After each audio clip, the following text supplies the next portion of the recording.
সূর্যটা সেই দিন একেবারে নিকটে চলে আসবে। 9,30,00,000 মাইল দূরে সূর্য। বিজ্ঞান বলে সূর্যের শীতল দিকটা পৃথিবীবাসীর দিকে দেওয়া। ওই 9,30,00,000 মাইল দূরের সূর্যের উত্তাপ গরমের দিন সহ্য হয় না। ওই সূর্যটা যদি একেবারে নিকটে আসে, সূর্যের উত্তাপ দিকটা যদি হাসরবাসীর দিকে দেওয়া থাকে, কেমন গরম হবে একটু চিন্তা করে দেখেন।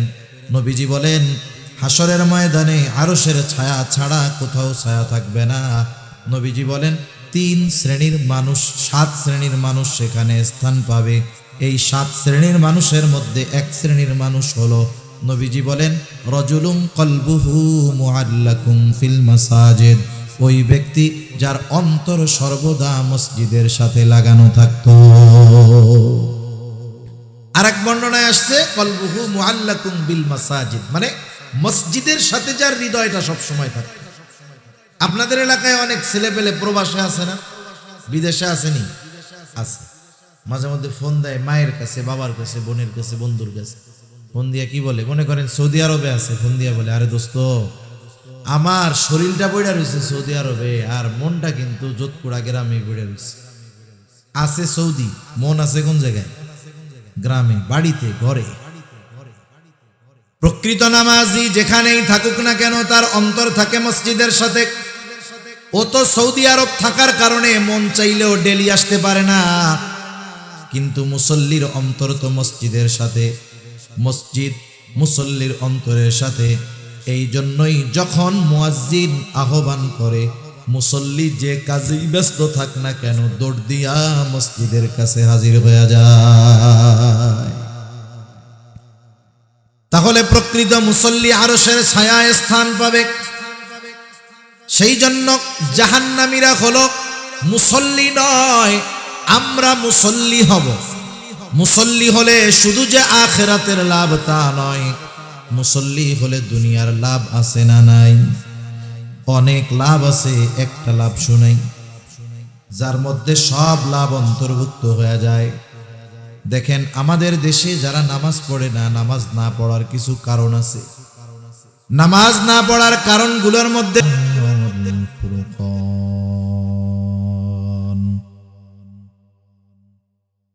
وخلق الإنسان وكرم وعلمه من البيان ما لم يعلم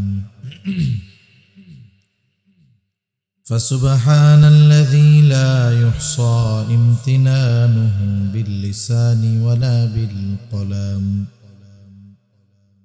ونشهد أن لا إله إلا الله وحده لا شريك له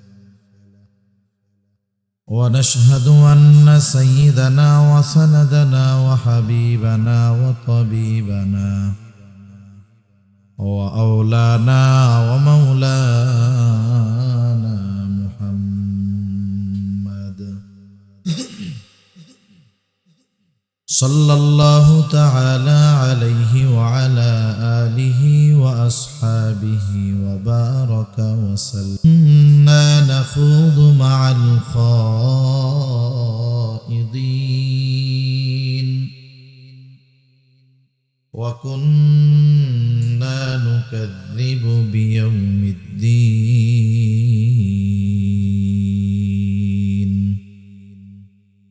حتى أتانا اليقين.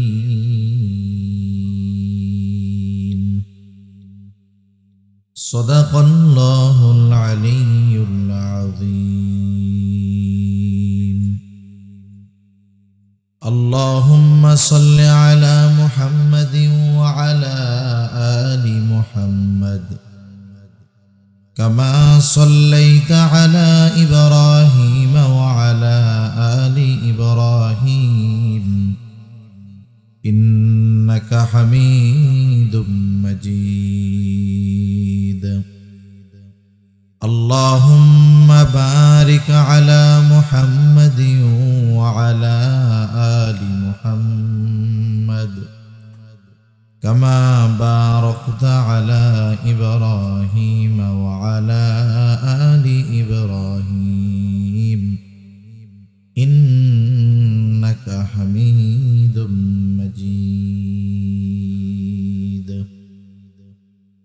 মহব্বতে আমরা একটু জবান খুলে জিকির করি। আর যদি একটু সম্ভব হয় মেহেরবানি করে একটু যদি আগায় কাছে কাছে বসি, অল্প সময়, বেশি সময় কষ্ট দেব না, একটু জিকিরের সাথে সাথে একটু আগায় বসি। লা ইলাহা ইল্লাল্লাহ, লা ইলাহা ইল্লাল্লাহ, লা ইলাহা ইল্লাল্লাহ, ইল্লাল্লাহ, লা ইলাহা ইল্লাল্লাহ, লা ইলাহা ইল্লাল্লাহ, মুহাম্মাদুর রাসূলুল্লাহ সাল্লাল্লাহু আলাইহি ওয়াসাল্লাম। আলহামদুলিল্লাহ, ঐতিহ্যবাহী গোপালগঞ্জ জেলার অন্তর্গত কাশিয়ানী থানাধীন যোধপুরা শামসুল উলুম মাদ্রাসা ও ইয়াতিমখানার উদ্যোগে আয়োজিত ৩৬তম বার্ষিক ওয়াজ মাহফিলের সম্মানিত শ্রদ্ধেয় সভাপতি, আমন্ত্রিত উলামায়ে কেরাম, সামনে উপস্থিত মুরব্বিয়ানে কেরাম, সমবয়সী যুবক বন্ধু, স্নেহের ছোট ভাই এবং পর্দার অন্তরালে অবস্থানরতা সম্মানিতা শ্রদ্ধেয়া মা ও বোন, দয়াময় আল্লাহ রাব্বুল আলামিনের দরবারে অগণিত শুকর যে মহান মালিক আমাদের হায়াতে বরকত দিয়ে সুস্থ রেখে দীর্ঘ রাত পর্যন্ত আন্তর্জাতিক খ্যাতি সম্পন্ন মুফাসসিরে কোরআন, সারা বাংলায় আলোড়ন সৃষ্টিকারী বক্তা, সুমধুর কণ্ঠের অধিকারী মুফতি ইমরান হুসাইন মুজাহিদি হাফিজাহুল্লাহ হযরতের জবান থেকে সুললিত কণ্ঠে খুবই গুরুত্বপূর্ণ কথা আপনারা শ্রবণ করতেছিলেন। আল্লাহ তাআলার তৌফিকে আমিও আপনাদের খেদমতে কিছু কথা পেশ করবার নিয়তে এখানে উপস্থিত হতে পেরেছি। যে মহান মনিব আমাদেরকে হাদিসের ভাষায় এই জান্নাতের বাগানে আসার বসার, কিছু কথা বলবার, শ্রবণ করবার সুযোগ দান করলেন, সে মহান মনিবকে খুশি করার জন্য মহব্বতের সাথে জবান খুলে অন্তর থেকে আমরা একবার কালিমাতুশ শুকর পাঠ করি, আলহামদুলিল্লাহ। অগণিত দুরুদ ও সালাম সৈয়দুল আম্বিয়া, আশরাফুল আম্বিয়া, খাতামুল আম্বিয়া, ইমামুল মুরসালিন, রহমাতুল লিল আলামিন মুহাম্মাদুর রাসূলুল্লাহ সাল্লাল্লাহু আলাইহি ওয়াসাল্লামের উপর। রাত যেহেতু অনেক, শহরের হিসাবে রাত 10টা কোনো রাতই না, এটা হলো সন্ধ্যা, কিন্তু গ্রামের হিসাবে অনেক রাত। আর আমি ওই শর্তের উপরেই দাওয়াত নিছি, যদি 10টার দিকে হয় তাহলে আমি পারবো। আসলে এলাকা বা পরিস্থিতি, আমি তো আর এই এলাকায় আগে পরে এদিকে তো আসা হয় নাই, আসছি ওইদিকে এক জায়গায়, তো এলাকার আলোকে আসলে সময়টা আর একটু আগায় নিয়ে নেওয়ার দরকার ছিল। যাই হোক, গ্রামের মানুষ 10টা, 10:30, 11টা ঘুমিয়ে পড়ে, পরিশ্রমী মানুষ, সেজন্য আপনাদের বেশি সময় আমি কষ্ট দিব না। কারণ সারা রাত ওয়াজ করার কথা বা বেশি রাত ওয়াজ করার পক্ষে আমিও না। আবার দেখবেন মাঝে মধ্যে যখন ওয়াজ মাহফিলে বক্তা বলে চলবে, সবাই বলে হ্যাঁ চলবে। কতক্ষণ? কয় সারা রাত। যেই কয়টা সারা রাত কয়, একটাও ফজরের নামাজ পড়ে না। কিন্তু যারা ফজরের নামাজ পড়ে 11টা, 11:30 পার হলেই তাদের একটা পেরেশানি, টেনশন শুরু হয়ে যায়। সেজন্য বেশি রাত আমি আপনাদেরকে কষ্ট দিব না। আমি পবিত্র কোরআনুল কারীমের সূরা মুদ্দাসসির থেকে কয়েকটা আয়াত তিলাওয়াত করেছি। আল্লাহ তাআলার কাছে তৌফিক চাই, আল্লাহ তাআলা আয়াতগুলোকে সামনে রেখে কিছু কথা আমাকে বলার সুযোগ করে দেন, যেগুলো আমাদের সবার জন্য দুনিয়া আখিরাতে উপকারী হয়। সকলে জবান খুলে বলি আমিন। সম্মানিত উপস্থিতি, এ দুনিয়াতে মানুষ অনেক দলে, অনেক মতে, অনেক মতাদর্শে বিভক্ত। মানুষের মধ্যে কত দল আর কত মত, এর হিসাব নাই। ছোট্ট একটা দেশ বাংলাদেশ, এই দেশেও প্রায় মনে হয় শতখানিক রাজনৈতিক দল আছে। প্রত্যেকটা দলের এক একটা মূলনীতি আছে, মতাদর্শ আছে। তার মানে দেখেন, দলের দিক দিয়েও বাংলাদেশ মোটামুটি 100 ভাগে বিভক্ত। বিভিন্ন ধর্মের, বর্ণের, মতাদর্শের মানুষ আছে দুনিয়াব্যাপী। তাহলে দেখেন, দুনিয়ার মানুষ যত দলে, যত মতে বিভক্ত হোক না কেন, আল্লাহ তাআলার কাছে দল হলো 2টা। কয়টা? দুনিয়াতেও 2টা, আখিরাতেও দুইটা। দুনিয়াতে এক দল হলো আল্লাহর দলের লোক, আর এক দল হলো শয়তানের দলের লোক। আখিরাতে হলো এক দল জান্নাতি আর এক দল হলো জাহান্নামী। চূড়ান্তভাবে দল দুইটা হবে, তবে সূরাতুল ওয়াকিয়ার মধ্যে তিনটা দলের কথা আল্লাহ তাআলা বলছেন। এক দল হলো ডানপন্থী, আর এক দল বামপন্থী, আর এক দল হলো অগ্রবর্তী। যারা অগ্রসর সামনের দল, ডানপন্থী আর সামনে যারা, এরা জান্নাতি। যারা অগ্রগামী এরা হলো বিনা হিসাবে জান্নাতি। ডানপন্থী যারা, এরা হিসাবের পরে জান্নাতি। আল্লাহ তাআলা চাইলে হিসাবের পরে পাপ থাকলে শাস্তি দিয়ে জান্নাতে দিবেন, আল্লাহ তাআলা চাইলে মাফ করে শাস্তি না দিয়েও জান্নাতে দিতে পারবেন। কিন্তু সামনে যারা, তারা হলো বিনা হিসাবে জান্নাতি। তাহলে এই দুই দল চূড়ান্ত ঠিকানা জান্নাত, আর যারা বামপন্থী এদের ঠিকানা হলো জাহান্নাম। সেই হিসাবে পরকালে মূলত দল হলো কয়টা? দুইটা। আমাদেরকেও এই দুই দলের থেকে এক দলের অন্তর্ভুক্তই হতে হবে। আল্লাহ সুবহানাহু ওয়া তাআলা পবিত্র কোরআনুল কারীমের মধ্যে জানায়া দিয়েছেন এই দুই দল কার ঠিকানা কোথায়, কার অবস্থা কি, এটা দুনিয়াতেও মোটামুটি বোঝা যায়। আবার ওই দিন চূড়ান্তভাবে যে যেই জায়গার অবস্থানকারী হবে সেই জায়গায় দেওয়ার আগে তাদেরকে তাদের দুনিয়ার আমলনামা, দুনিয়ার কর্ম এবং কর্মফল সব আল্লাহ তাআলা জানায় দিবে। এজন্য যারা দুনিয়াতে আল্লাহর দলের, এরা আশা করা যায় জান্নাতি। যারা দুনিয়াতে শয়তানের দলের, একথা বলা যায় তারা জাহান্নামী। এখন আমরা কার দলের লোক হব? একটু জবান খুলে বলি তো, আরো জোরে বলেন, কার দলের? আল্লাহ। আল্লাহর দলের লোক যদি আমরা হই, তাহলে দুনিয়ায় ভালো কাজ করতে হবে, গুনার থেকে বাঁচতে হবে, নেক কাজ করতে হবে। কারণ আমার আপনার দুনিয়ার সব কর্মগুলো ফিরিস্তাদের মাধ্যমে আল্লাহ তাআলা লিপিবদ্ধ করায় সংরক্ষণের ব্যবস্থা করছেন। স্বয়ং নিজেও তো আমাদের কর্মের ব্যাপারে আল্লাহ তাআলা সাক্ষী। আর আমাদেরকে মরতে হবে, আল্লাহ তাআলার সামনে দাঁড়াতে হবে, দুনিয়ার কর্মের হিসাব দিতে হবে। এ বিশ্বাস আমরা সবাই করি তো? করি। মৃত্যুর মাধ্যমে শুরু হবে সেই অনন্তকালের সফর। আল্লাহ তাআলা কেন মৃত্যু দিছেন? মৃত্যু হলো আখিরাতের প্রথম ঘাঁটি, স্টেশন।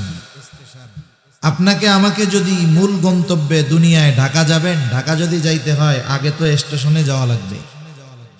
আখিরাতের সফরের প্রথম ঘাঁটি হলো কবর। আল্লাহ তাআলা ওই ঘাঁটির মাধ্যমে এক সময় আমাদেরকে হাসরের ময়দান পর্যন্ত নিয়ে যাবেন। ওই দিন আমাদেরকে পুনরুত্থিত করবেন এবং দুনিয়ার কর্মের পূর্ণ প্রতিদান দিবেন। আল্লাহ তাআলা সে কথাই বলেন। আল্লাহ তাআলা বলেন, ওয়া ইন্নামা তুওয়াফাউনা উজুরাকুম ইয়াওমাল কিয়ামাহ ফামান যুহজিহা আনিন নার ওয়া উদখিলাল জান্নাতা ফাকাদ ফাজ। আল্লাহ রাব্বুল আলামিন বলেন, কিয়ামতের দিন মানুষকে তার কর্মের পূর্ণ প্রতিদান, ফলাফল দেওয়া হবে। অর্থাৎ কিয়ামতের দিন মানুষকে তার দুনিয়ার কর্মের পূর্ণ প্রতিদান দেওয়া হবে। দুনিয়াতে কেউ যদি নেকের কাজ করে, ভালো কাজ করে, ওই ভালো কাজের পূর্ণ প্রতিদান তাকে দুনিয়ায় দেওয়া হয় না। অনুরূপভাবে দুনিয়াতে কেউ যদি মন্দ কাজ করে, অপরাধ করে, গুনাহ করে, পাপ করে, তার ওই পাপের পূর্ণ প্রতিদান এটাও দুনিয়ায় দেওয়া হয় না। তাহলে দুনিয়ায় একটা মানুষ ভালো কাজ করুক আর পাপের কাজ করুক, তার ওই পূর্ণ প্রতিদান তথা তার দুনিয়ার কর্মের পূর্ণ প্রতিদান আল্লাহ তাআলা কিয়ামতের দিন দিবে। এজন্য দুনিয়াতে অনেক সময় আমরা দেখি একজন বড় পাপী মানুষ, সে দুনিয়ায় খুব ভালো আছে, টাকা পয়সা আছে, ধন দৌলত আছে, এর দ্বারা এটা মনে করার সুযোগ নাই যে আল্লাহ তাআলা তাকে তার পাপের শাস্তি দিবেন না। আবার দুনিয়াতে একজন নেককার মানুষ অভাবে আছে, কষ্টে আছে, এটাও মনে করার সুযোগ নাই যে আল্লাহ তাআলা মনে হয় তাকে তার ভালো কাজের প্রতিদান দিল না, বরং আল্লাহ রব্বুল আলামিন উভয়ের পূর্ণ প্রতিদান দিবেন কিয়ামতের দিন। আল্লাহ তাআলা বলেন, ওই দিন যাকে আগুন থেকে বাঁচানো হবে তথা জাহান্নাম থেকে বাঁচানো হবে, ফাকাদ ফাজ, সে সফল হয়ে যাবে। জাহান্নাম থেকে বাঁচায়া জান্নাতে যাকে প্রবেশ করানো হবে, আল্লাহ তাআলা বলেন ফাকাদ ফাজ, ওই লোকটাই আসলে সফল হয়ে যাবে। তাহলে সফলতা বিফলতা এটা নাজাতের উপরে নির্ভর করতেছে। তবে আল্লাহ রাব্বুল আলামিন সকলকে পূর্ণ প্রতিদান দিবেন, সাথে সাথে সকলের পূর্ণ কর্মের খবরও আল্লাহ তাআলা জানায় দিবেন। কিয়ামতের দিন কয়েকটা সময় মানুষ সবচাইতে বেশি ভীত এবং চিন্তিত থাকবে। এর মধ্যে একটা সময় হলো যখন মানুষকে তার আমলনামা দেওয়ার সংবাদ জানানো হবে। গোটা হাসরবাসী নিস্তব্ধ, পিনপতন নীরবতা। সবাই চিন্তা করবে আজকে আমলনামা কোন হাতে আসে, কারণ ডান হাতে যদি আমলনামা আসে সে তো সফল, বাম হাতে যদি আমলনামা আসে তাহলে সে তো ব্যর্থ। চিন্তায় থাকবে সবাই। আল্লাহ রাব্বুল আলামিন কিয়ামতের দিন আমলনামাগুলো ছেড়ে দিবেন। দুনিয়ায় যে যেমন কর্ম করেছে সব ফাইল আকারে আল্লাহ তাআলা সংরক্ষণের ব্যবস্থা করে রাখছেন। আমলনামাগুলো ছেড়ে দেওয়া হবে, যার আমলনামা তার কাছেই পৌঁছায়া যাবে। একদল আমলনামা পাবে ডান হাতে, আর একদল পাবে বাম হাতে। বাম হাতে যারা, ডান হাতে যারা আমলনামা পাবে তারা চূড়ান্ত পর্যায়ের আনন্দিত হবে, কারণ তারা সুনিশ্চিত যে আমাদেরকে অনন্তকাল জাহান্নামে থাকা লাগবে না। ডান হাতে আমলনামা পাওয়ার দ্বারা এই বিষয়টাই নিশ্চিত হবে যে অনন্তকাল জাহান্নামে থাকা লাগবে না। আল্লাহ চাইলে মাফ করে সরাসরি জান্নাতেও দিয়ে দিতে পারে, যদি শাস্তি দেনও তবে অনন্তকাল জাহান্নামে থাকা লাগবে না। তারা ডান হাতে আমলনামা পায়া কেমন খুশি হবে। সমাজের মধ্যে দেখবেন যখন কোনো ছাত্র পরীক্ষা দেয়, কারো ব্যাপারে আশা করা হয় গোল্ডেন এ প্লাস, সেও আশা করে আমি গোল্ডেন এ প্লাস পাবো, সে এর নিচে আশা করে না। কিন্তু কিছু কিছু ছাত্র আছে গোল্ডেন এ প্লাস বহুদূর, ও চিন্তা করে পাশ করলেই হয়। একজন চিন্তা করে গোল্ডেন এ প্লাস পাওয়ার আশা, আর একজন চিন্তা করে ফেল না হইলেই হইছে। সবাই চিন্তিত যে ও তো ফেল যাবে, আর সবাই আশা করে ও গোল্ডেন এ প্লাস পাবে। এখন যারে নিয়ে সবাই আশা করছে গোল্ডেন এ প্লাস পাবে, বলেন তো ও যদি এ গ্রেডও পায় ওর খারাপ লাগে কি লাগে না? আবার দেখেন যারে নিয়ে চিন্তায় ছিল ও ফেল যাবে, ও যদি কোনো মতে 33 পায়া পাস হয়, বলেন তো খুশি হয় কি হয় না? যেই ছেলেটা গোল্ডেন এ প্লাস পাওয়ার আশা রাখে, ও যদি গোল্ডেন এ প্লাস পাইতো, গোল্ডেন এ প্লাস পায়া ও যে খুশি হইতো, ওই ফেল করার সম্ভাবনাময় ছাত্রটা যদি 33 পায়, ও পাস কইরা গোল্ডেন এ প্লাস যে পায় তার চাইতে আরো বেশি খুশি হয়ে যায়। ও চিন্তা করে কোনো মতে তো পার হইছে। এখন ডান হাতে আমলনামা পায় সবার ওই নিচুর চিন্তা যে কমপক্ষে জাহান্নামে তো অনন্তকাল থাকতে হবে না, আল্লাহ যদি মাফ কইরা জান্নাতে বিনা হিসাবে দিয়ে দেয় তো পায়া গেলাম। এবার সে খুশি। খুশিতে কি বলে দেখেন, যারে বলছিল সবাই তুই তো ফেল করবি, ও যখন পাস করে 33 পায়া এলাকায় দৌড়ায় আর মিছিল দেয় আমি পাস করছি, কি পাইছি এটা পরে, পাস তো করছি।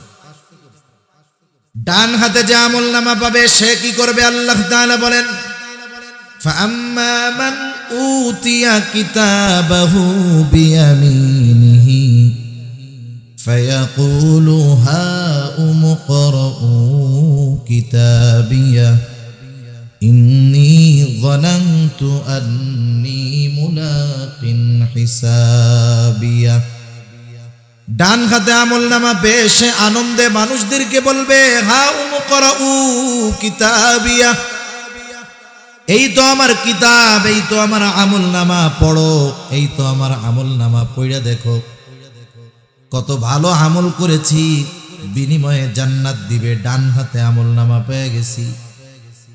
ডান হাতে আমলনামা পাবার কারণটাও সে উল্লেখ কইরা বলবে, ইন্নী যানানতু আন্নী মুলাকিন হিসাবিয়া, আমি ডান হাতে আমলনামা পাবার কারণ হলো যে আমি দুনিয়াতে এই ব্যাপারে দৃঢ় বিশ্বাস রাখতাম, ধারণা রাখতাম যে আমাকে আমার দুনিয়ার কর্মের হিসাবের মুখোমুখি হওয়া লাগবে।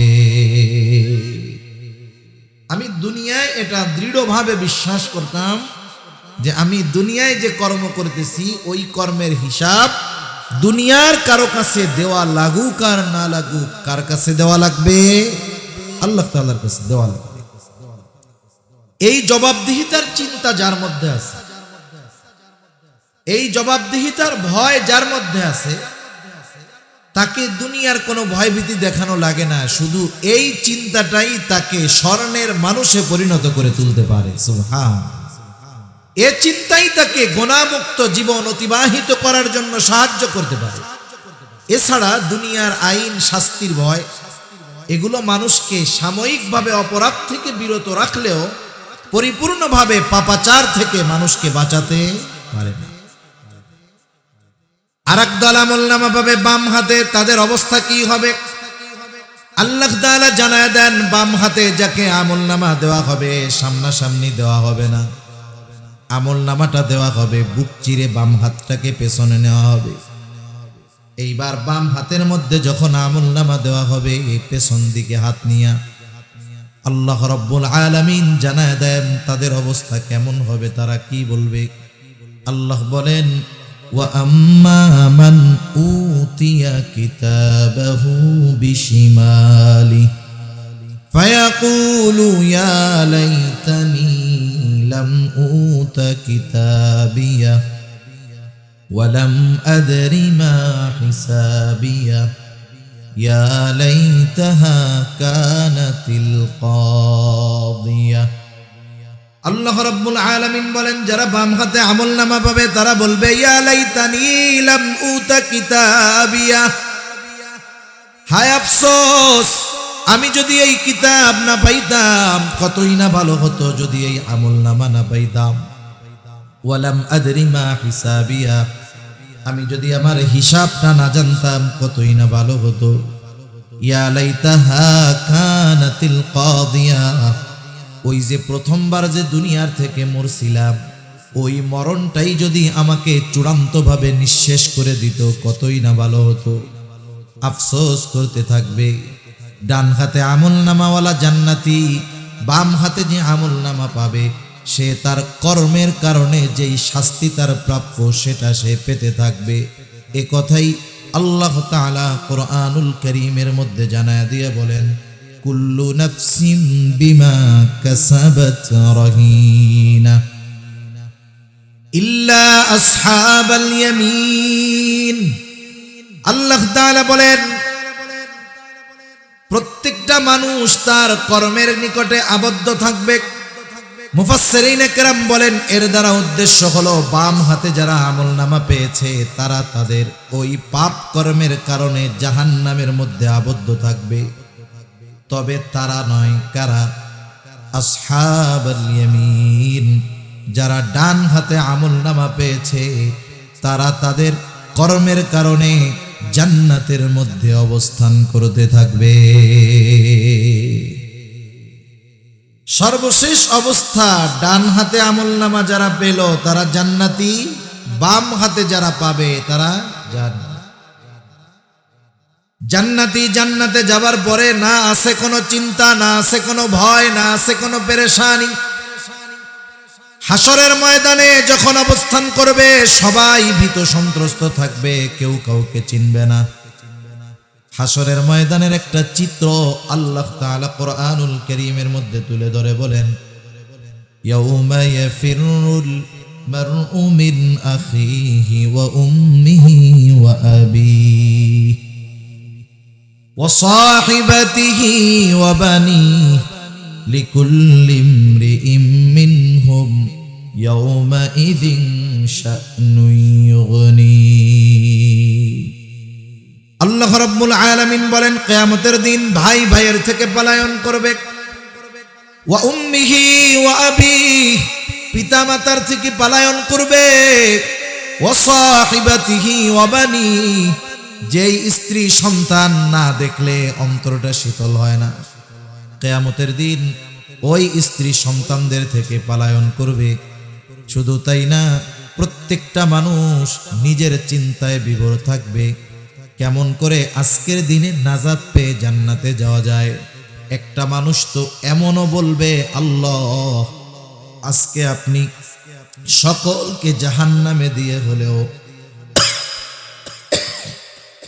আমাকে মাফ করে আপনি জান্নাত দিয়ে দেন বলবে সকলকে আপনি জাহান্নামে দিয়ে হলেও আমাকে আজকে আপনি জান্নাতে দিয়ে দেন এমন কঠিন এক পরিস্থিতি হবে পরিস্থিতি যাই হোক বলেন তো জান্নাতে যাওয়ার পরে জান্নাতীর আর কোনো টেনশন চিন্তা আছে নাকি হাসরের ময়দানে সে কাউকে চিনবে না কিন্তু জান্নাতে যাওয়ার পরে কাউকে ভুলবে না সবার কথা মনে পড়বে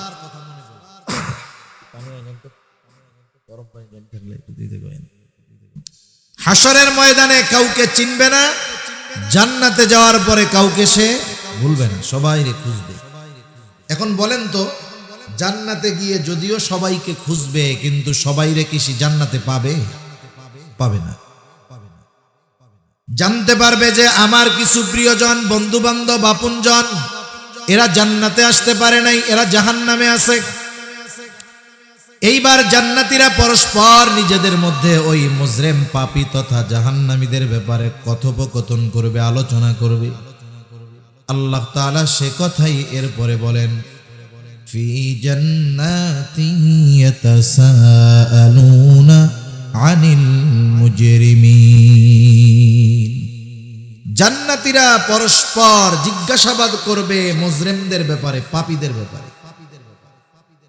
তাফসীরে ইবনে কাসীর সহ দুনিয়ার সব প্রসিদ্ধ তাফসীরের মধ্যে আসছে আল্লাহ রাব্বুল আলামিন এইবার জান্নাতি আর জাহান্নামীদের মধ্যে দেখা এবং কথাবার্তার ব্যবস্থা করে দিবে জান্নাতীরা জাহান্নামীদের দেখবে জাহান্নামীরা জান্নাতীদের দেখবে জান্নাতীরা যখন জাহান্নামের দিকে তাকায় দেখবে ওই জাহান্নামের মধ্যে তার আপনজন প্রিয়জন বন্ধু বান্ধব আত্মীয় স্বজন কঠিন শাস্তির মধ্যে আছে এই দৃশ্যটা দেখবার পর জান্নাতি আল্লাহর দরবারে কৃতজ্ঞতার মাত্রা বাড়ায় দিয়ে বলবে আল্লাহ দুনিয়ায় তো আমিও এদের সাথে থাকতাম একই স্কুলে পড়তাম একই কলেজে পড়তাম একই বাজারে ব্যবসা করতাম একসাথেই মাঠে খেলাধুলা করতাম আল্লাহ আপনি যদি আমার প্রতি দয়া না করতেন আজকে হয়তো আমাকে ওদের সাথে জাহান্নামের মধ্যে থাকা লাগতো আল্লাহ তাআলার কাছে কৃতজ্ঞতার মাত্রা বাড়ায়া দিবে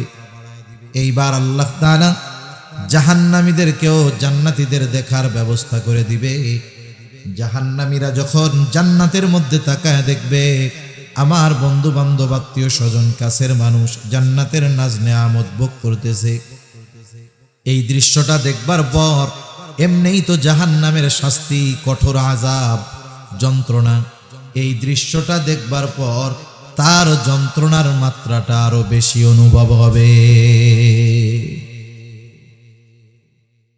কারণ সে চিন্তা করবে আহারে এই মানুষগুলোর সাথেই তো দুনিয়ায় চলতাম এই মানুষগুলোই তো আমার প্রতিবেশী ছিল কাছের মানুষ ছিল আমি যদি জীবনের কিছুটা সময় ওদের সাথে ওদের মত মতো চলতাম একসাথেই তো মাঠে খেলতাম কিন্তু নামাজের সময় যদি ওর সাথে নামাজে যাইতাম একসাথেই তো বাজারে ব্যবসা করতাম নামাজের সময় যদি ওর সাথে নামাজে যাইতাম একসাথেই তো স্কুল কলেজ ভার্সিটির মধ্যে পড়তাম নামাজের সময় যদি আমার ওই বন্ধুর সাথে নামাজে যাইতাম গুনার কাজগুলো থেকে যদি বেঁচে থাকতাম আজকে আমিও ওর মতো জান্নাতের নাজ নেয়ামত ভোগ করতে পারতাম অনেক সময় দেখা যায় এই রকম হয় যে দুই বন্ধু একই সাথে পড়ালেখা করছে স্কুল কলেজে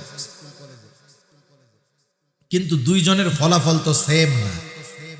একজন ছাত্র ভালো ছিল কিন্তু অলসতা বা দুষ্টমির কারণে লেখাপড়া করে নাই, বাদ দিছে। আরেকজন ছাত্র ভালো ছিল না, মেহনত করছে, এখন বড় অফিসার, সে ভ্যান চালায়। আমি কোনো পেশাকে ছোট করতেছি না, বোঝানোর জন্য বলতেছি। মনে করেন সে যখন রাস্তায় অটো, ইজি বাইক, ভ্যান চালায়, সে ছিল মেধাবী ছাত্র, আর তার বন্ধু তখন তার পাশ দিয়ে প্রাইভেট কার গাড়ি নিয়ে পুম দিয়া পাশ দিয়া যায়। বলেন তো এই দৃশ্য দেখার পরে যে ভ্যান চালায় তার ভাল লাগবে? কি বলবে? আরে আফসোস, একসাথেই ছিলাম রে, করছি আমি আরো ভালো ছাত্র ছিলাম। ওই যে ওই শয়তানিটা যদি না করতাম তাহলে আজকে ও প্রাইভেট কার নিয়ে ঘুরে, আমি হলাম ল্যান্ড ক্রুজার নিয়ে ঘুরতাম। বলেন তো দুনিয়ার এই সামান্য আফসোস সারাটা জীবন তাকে অন্তরের মধ্যে পীড়া দিবে, কষ্ট দিবে, ঠিক কিনা বলেন? দেখেন দুনিয়ায় এতটুকু না পাওয়ার আফসোস, কষ্ট সব সময় মনের মধ্যে থাকে। আর দুনিয়ায় ওই সব কাজ যদি না করে, যেই কাজগুলো করার সুযোগ থাকার পরেও করে নাই, যার কারণে জাহান্নামে যাইতে হইল, তাহলে এই আফসোস তার জন্য কষ্টের মাত্রা বাড়াবে না কমাবে? জাহান্নামী ওই দৃশ্য দেখার পরে কষ্টের মাত্রা তার বেশি অনুভব হবে। দুই দলের মধ্যে দেখা শেষ, আল্লাহ রাব্বুল আলামিন এইবার কথোপকথনের ব্যবস্থা করে দিবে। জান্নাতি জাহান্নামীদের কাছে জানতে চাইবে, কিরে তোরা জাহান্নামে কেন আসলি? একসাথেই তো দুনিয়ায় চলতাম। আল্লাহ তাআলা সেই কথাও জানায় দিয়া বলেন, জাহান্নামীদের নিকটে জান্নাতীরা প্রশ্ন করবে, মা সালাকাকুম ফি সাকার, কোন কারণে তথা কোন জিনিস তোমাদেরকে এই সাকারে আনলো, জাহান্নামে আনলো? অর্থাৎ তোমরা কেন জাহান্নামে আসলা, কোন কারণে জাহান্নামে আসলা? জাহান্নামীরা জান্নাতীদের এই প্রশ্নের জবাবে এই সূরার এই আয়াতগুলোর আলোকে জাহান্নামে যাওয়ার চারটি কারণ বলবে। কয়টা কারণ? একটু জোরে বলেন না কয়টা? আর একটু জোরে বলেন। রাত তো বেশি, এজন্য একটু জোরে কইতেছি। এই চার কারণ আমরা জানবো। যদি কোনো কারণ আমাদের মধ্যে থাকে, ওটা কি ধরে রাখবো না বাদ দিয়া দিব? কারা কারা তৈরি আছি?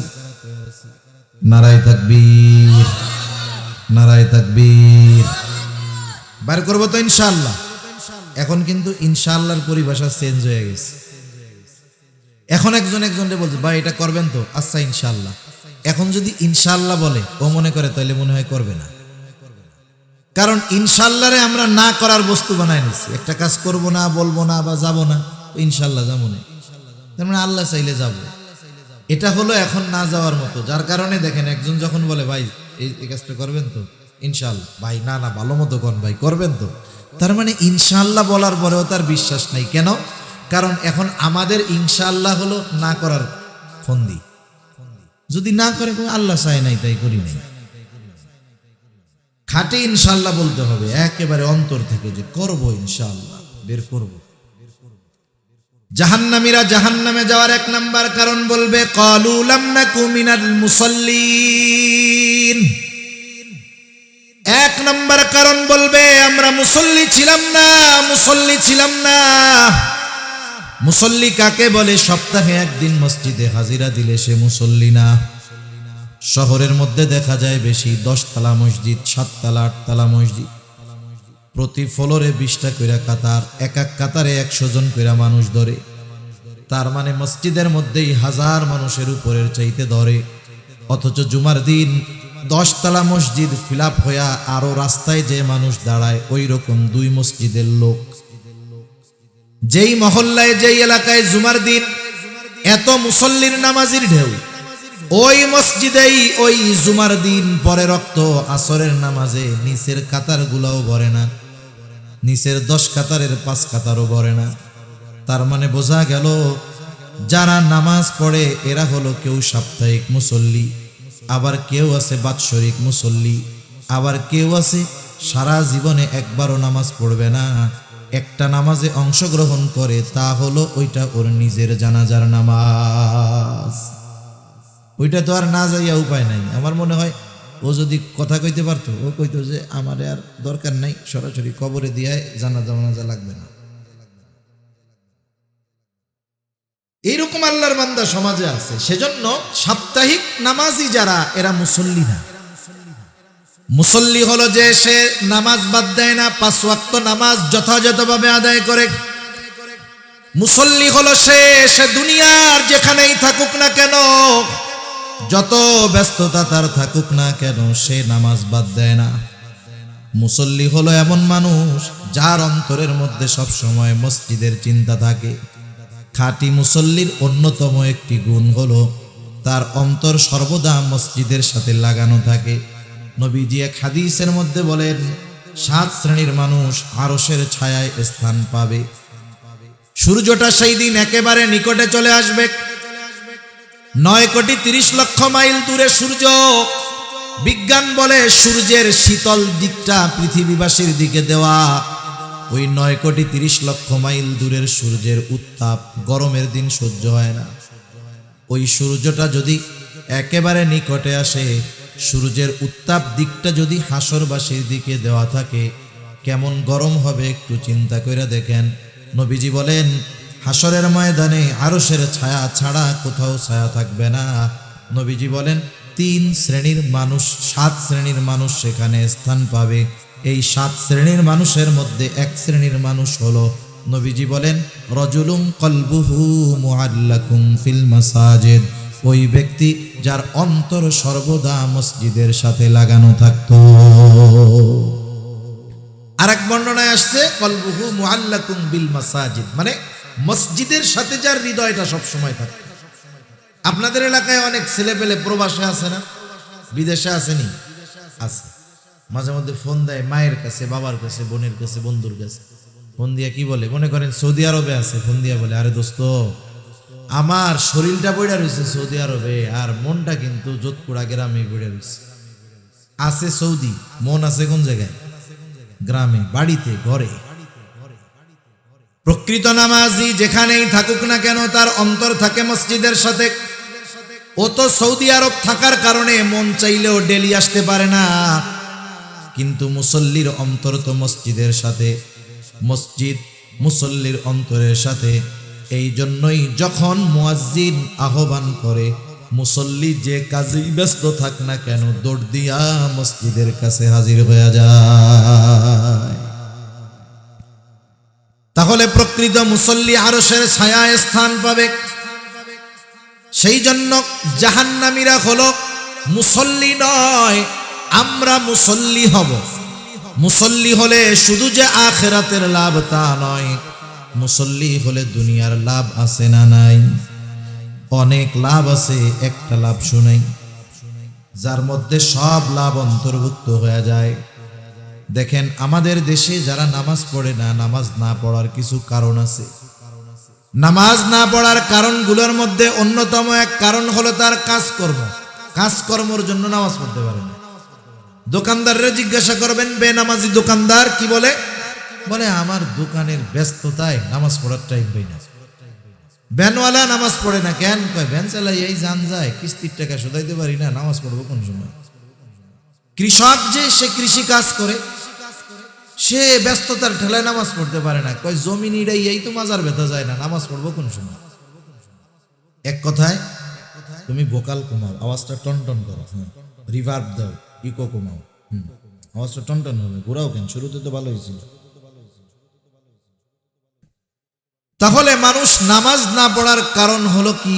যে তার কর্ম। কি বলেন? কর্ম। হালকা রিভার্ব দাও, রিভার্ব দাও।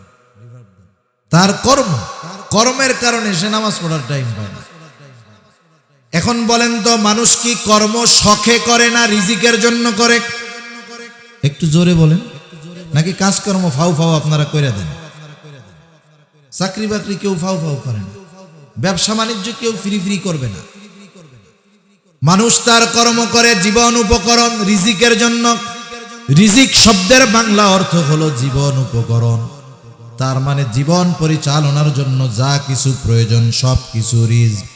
টাকা পয়সা রিজক, একজন নেককার সন্তান রিজক, একটা নেককার বিবি রিজক, সুস্থতা রিজক। এক কথায় মানুষ রিজিকের জন্য, উপার্জন করার জন্য সে কাজকর্ম করে। বুঝে থাকলে একটু জবাব দিবেন। বলেন তো, যেই রিজিক উপার্জনের জন্য ব্যস্ত থাকার কারণে নামাজ পড়তে পারে না, সেই রিজিকের মালিক কে? আরো জোরে বলেন কে?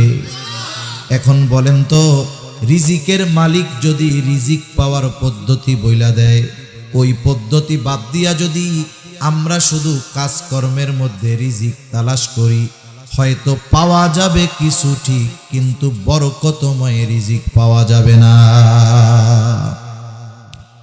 সেই জন্য রিজিকের মালিক, রিজিক পাওয়ার পদ্ধতি আমাদের জানায় দিয়া বলেন, বান্দা ওয়া'মুর আহলাকা বিস-সালাতি ওয়াসতাবির আলাইহা লা নাসআলুকা রিজকা।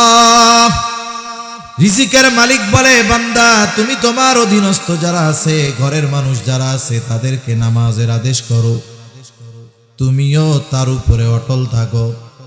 তার মানে ঘরের মানুষগুলারেও মুসল্লি বানাও, তুমি নিজেও মুসল্লি হয়ে যাও। তাইলে লাভ কি?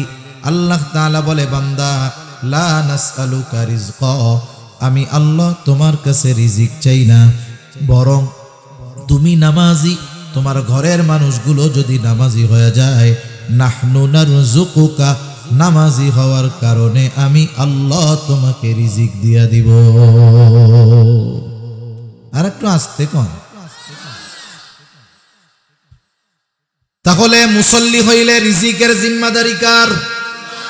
মনে রাখবেন, পরিমাণের উপরে বরকত নির্ভর করে না।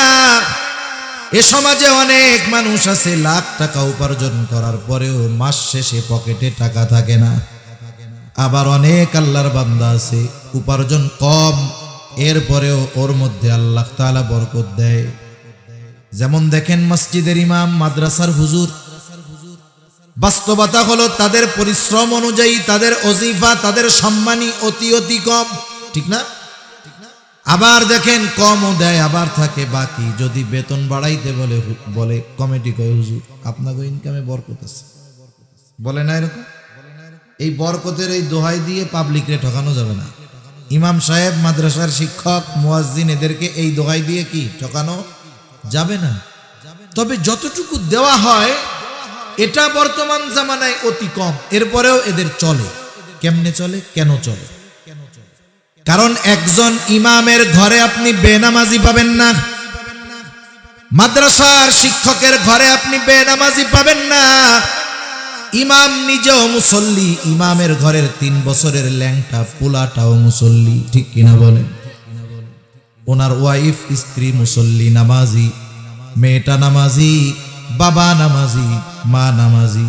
এই যে ছোট্ট ছোট্ট বাচ্চাগুলো ইমাম সাহেবের ঘরে এই যে আল্লাহরে সেজদা দেয়, এই সেজদাগুলো বৃথা যাইতে পারে না। আল্লাহ তাআলা এই মুসল্লি হওয়ার কারণে, নিজে মুসল্লি, ঘরের মানুষগুলো মুসল্লি হওয়ার কারণে উপার্জন অল্প হওয়ার পরেও ওই উপার্জনের মধ্যে আল্লাহ বরকত ঢেলে দেয়। আবার কত মানুষ আছে লাখ টাকা উপার্জন করে মাসে, কিন্তু মাস শেষে বরকত নাই, খালি কয় নাই আর নাই। অনেক সময় আমাদের দেশের প্রবাসী ভাইয়েরা মাঝে মধ্যে হোয়াটসঅ্যাপের মধ্যে মেসেজ দেয়, মাঝে মধ্যে ফোন দেয়, বলে হুজুর একটু দোয়া কইরেন, ওয়াজ টোয়াজ শুনি, একটু দোয়া কইরেন। কি হইছে? কিসের দোয়া? বলে হুজুর এত উপার্জন করি কিন্তু বরকত নাই, লক্ষ টাকা উপার্জন করি, টাকা মাসের শেষে থাকে না। আমি এবার মাঝে মধ্যে জিজ্ঞাসা করি, কি ব্যাপার, বদ অভ্যাস টভ্যাস আছে নাকি? তার মানে জুয়া টুয়া খেলো নাকি? ক্যাসিনোতে আবার যাও নাকি? আবার নেশা পানি করার অভ্যাস আছে নাকি? বলে না হুজুর, ওগুলো তো বহুদূর, কোনো জায়গায় যাই না, অফিসে যাই, ডিউটি করি, রান্না বান্না করি, খাই, নামাজ কালাম পড়ি, কিছুর মধ্যে নাই। এরপরেও কেন বরকত হয় না? তখন জিজ্ঞাসা করি, বরকত হয় না তুমি নিজে নামাজি বুঝলাম, কিন্তু তোমার ঘরের মানুষের অবস্থাটা কি? মার্কেট করে আনবে, এত করে বুঝাই যে সাবধান, মরতে হবে, একটু পর্দা করো, কিন্তু সে পর্দা করে না। আমার ভাইয়ের সামনেও যায়, তার চাচাতো, মামাতো, খালাতো সবার সামনে যায়, নামাজ কালামের খবর নেই। বলে হুজুর নিজে তো হইতেছে খারাপ, আমার মাইয়াডারেও খারাপ বানায় ফেলতেছে। আমি তখন বলি, ভাই তুমি তো ছিদ্র কলসে পানি ঢালতেছ, কিয়ামত পর্যন্ত যদি হায়াত পাও ঢালতে থাকবা, কিন্তু পানি কলসে দাঁড়াবে না। কারণ তোমার ঘরের মানুষ নামাজি না, মুসল্লি না, বাপও নামাজ পড়ে না। এখন আরো জুই হইছে, পোলা ইনকাম করে, আগে তো কষ্ট করছে, এখন ইনকাম করে টাকা পাঠায়, এখন সুন্দর মতো চার দোকানে বসে বিড়ি টানে আর টেলিভিশন থেকে বসে বসে। বরকত হবে না।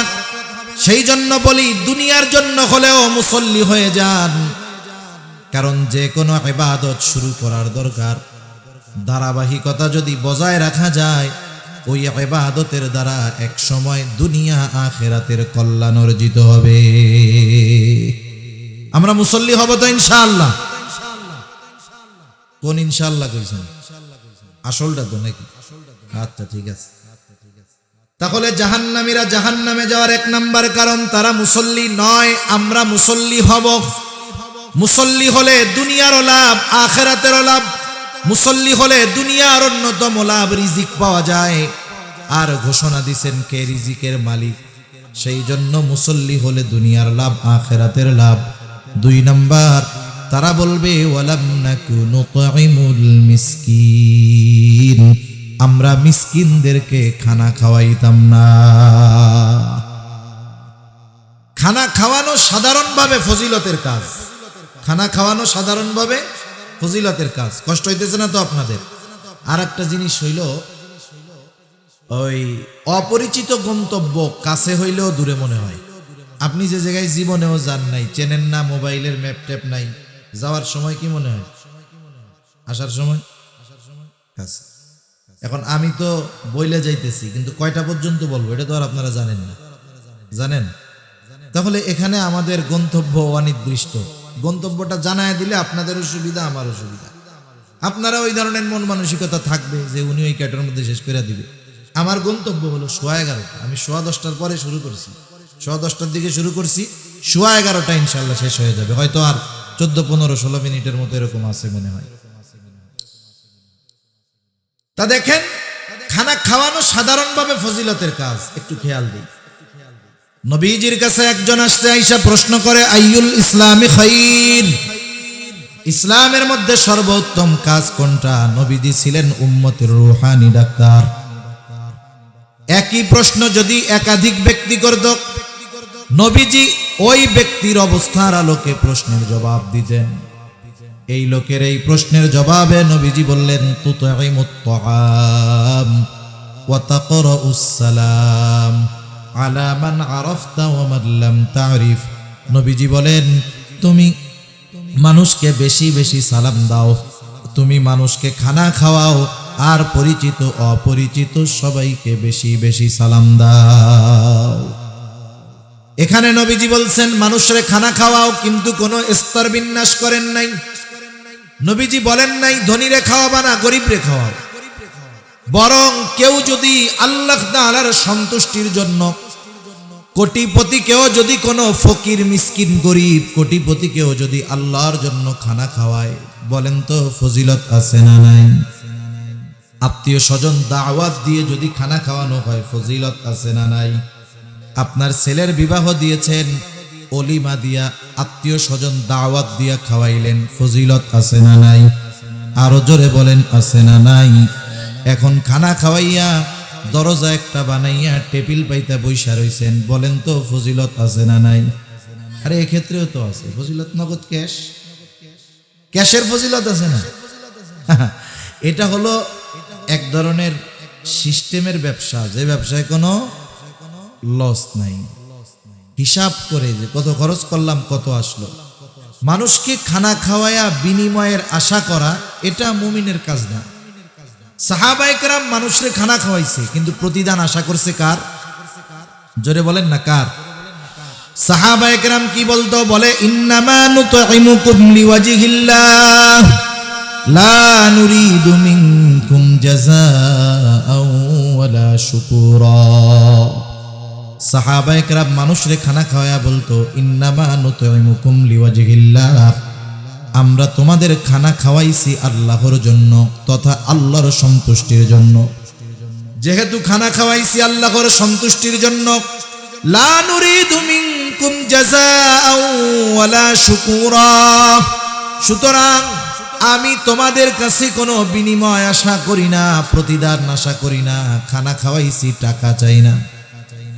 টাকা পয়সা তো বহুদূর, ওয়ালা শুকুর, এই খানা খাওয়ানোর বিপরীতে আমরা তোমাদের কাছে কৃতজ্ঞতাও আশা করি না। খানা খাওয়াইছি, একটু ধন্যবাদ দিবেন, এটাও আমরা আশা করি না। কারণ খানা খাওয়াইছি কার জন্য? প্রতিদান দিবেন কে? আল্লাহ। সাহাবায়ে কেরাম এরকম ছিল। এই জন্য আমরা যারাই খানা খাওয়াই, ধনী হোক, গরিব হোক, অসহায় হোক, পরিচিত হোক, আত্মীয় হোক, অনাত্মীয় হোক, কার জন্য খাওয়াবো? জোরে বলেন, কার জন্য? টাকা পয়সার জন্য না তো। এইভাবে খানা খাওয়াইলে ফজিলত আছে। তাহলে খানা খাওয়ানো সাধারণভাবে ফজিলতের কাজ। এখন এই খানাটা কেউ যদি কোনো দরিদ্র অসহায়কে খাওয়ায়, বলেন তো ফজিলত কম না বেশি? নিঃসন্দেহে বেশি। আবার দেখেন, উচিত হলো দরিদ্রকে দান করে অসহায়কে খাওয়ায়া দোয়া না চাওয়া। আমরা অনেক সময় 10 টাকা দান করে কই দোয়া করেন। আরে দোয়া করেন কইলে তো ওর কাছ থেকে প্রতিদান নিয়েই নিলাম, তাহলে আল্লাহ কি দিবে? সেজন্য আমরা কাউরে খানা খাওয়াইয়া বা কোনো দান সাদকা করে ওর কাছে প্রতিদান চাবো না। আশা করব আমি যেটা দিয়েছি আল্লাহর জন্য দিয়েছি, এটার প্রতিদান দিবেন কে? আল্লাহ। সেজন্য আমরা খানা খাওয়াবো, তবে খানাটা আল্লাহর জন্য খাওয়াইতে হবে, সঠিক পদ্ধতিতে, সঠিক সিস্টেমে খাওয়াইতে হবে। আমাদের দেশে অনেক ধরনের খানা খাওয়ানো আছে। অনেকে আবার একথা বললে সেইটা যায়, বলে হুজুররা মানুষ একটু খানা খাওয়াইতো, সেটাও বন্ধ করে দিল। এখন বলেন তো, খানা খাওয়ানো যদি সমাজে ভালো মতো চলে, হুজুরদের লাভ না লস? লাভ তো, দুনিয়ার লাভ না। এরপরেও বন্ধ করায় কেন, বলে কেন, নিষেধ করে কেন? কারণ ওই খানাটা খাওয়ানোর পদ্ধতি ঠিক নাই। আরে মিয়া, বাপ অসুস্থ হয়ে ঘরে পড়ে আছে 5 বছর, চিকিৎসা করায় না। বাপ মরছে, সুদের উপরে টাকা আইনা গরু জবাই দিয়া জিয়াফত খাওয়াই দিছে। এখন এই জিয়াফত খাওয়ানোর মধ্যে কোনো ফজিলত আছে বলেন তো? সেজন্য এই ধরনের কর্মকাণ্ডে ফজিলত নাই। তা যাই হোক, ওই দিকে আমি যাব না। আমার মূল কথা হলো, আল্লাহ তাআলা জানায় দিলেন, জাহান্নামীদের বক্তব্য হলো, ওয়ালাম নাকু নুতঈমুল মিসকিন, আমরা মিসকিনদের খানা খাওয়াইতাম না। আর ওরা মিসকিনদের খানা খাওয়ায় না, আমরা মিসকিন অসহায় যারা, তাদের খানা খাওয়াবো। এই যে মাদ্রাসায় ছাত্র আছে, এতিম আছে, অসহায় আছে, আপনার অ্যাবিলিটি আছে, আপনি একটা ছাত্রের লজিং দেখেন, ও পড়ুক, হাফেজ হোক, আলেম হোক, ও কিয়ামত পর্যন্ত যতদিন হায়াত পাবে, ও যদি পইড়া কোনোদিন শিক্ষক হয়, ওর ছাত্র পড়বে, ওর ছাত্ররা ছাত্র পড়াবে, পড়াবে, পড়াবে, কিয়ামত পর্যন্ত ওর মাধ্যমে যতগুলো ছাত্র হইছে, ওর ছাত্র, তার ছাত্র, তার ছাত্র, তার ছাত্র যত পড়বে, সবার সওয়াবের একটা অংশ আপনার আমলনামায় যোগ হবে। কেন? কারণ সে আলেম হওয়ার জন্য আপনি তাকে সহযোগিতা করেছেন। সুবহানাল্লাহ বলেন। এজন্য ইয়াতিম, মিসকিন, অসহায় মাদ্রাসায় থাকলে আমরা খানা খাওয়াবো। সাধারণভাবে প্রতিবেশী যদি অভাবী থাকে, খানা খাওয়াবো। জাহান্নামীরা জাহান্নামে যাওয়ার 3 নাম্বার কারণ বলবে, ওয়া কুন্না নাখুদু মা'আল খায়িদিন, অহেতুক অনর্থক কথাবার্তায় যারা লিপ্ত থাকতো, আমরাও তাদের সাথে গিয়া মিলতাম। আমাদের দেশের প্রত্যেকটা চায়ের দোকান হলো অনর্থক মজলিসের অন্যতম কারখানা, ঠিক কিনা বলেন? চায়ের দোকানে কোনো যুবক চা খাইতে যায় না, চায়ের দোকানে কোনো তরুণ চা খাইতে যায় না। কারণ যাবে কেমনে? ওই যুবকের বাপ, বুড়া বাপ, দাড়ি পাকা বাপ, সে তো চার দোকানে বৈশা বৈশা চা খায়, বিড়ি টানে, আর সিনেমার মধ্যে নাচ গান দেখে বেড়াইতেছে।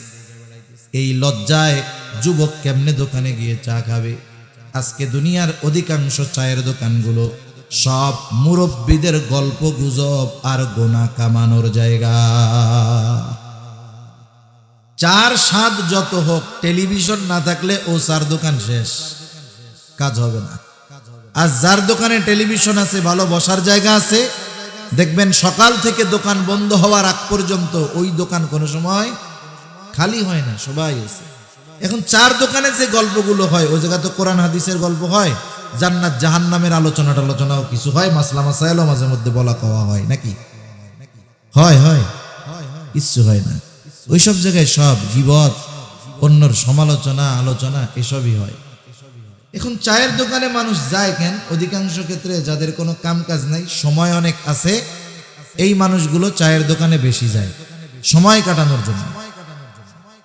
এখন যেই মুরব্বী সময় কাটানোর জন্য চায়ের দোকানে বৈশা আছে, ওই মুরব্বীরে যদি বলা হয় মুরব্বী এক কাজ করেন, প্রস্তুতি নেন, এই যে ইস্তেমা হবে আল্লাহ যদি চায় 2, 3, 4 ফেব্রুয়ারি মাসের, প্রস্তুতি নেন, ওই জায়গা থেকে 3 চিল্লায় চলে যাবেন, যেহেতু আল্লাহ সময় আপনারে অনেক দিছে।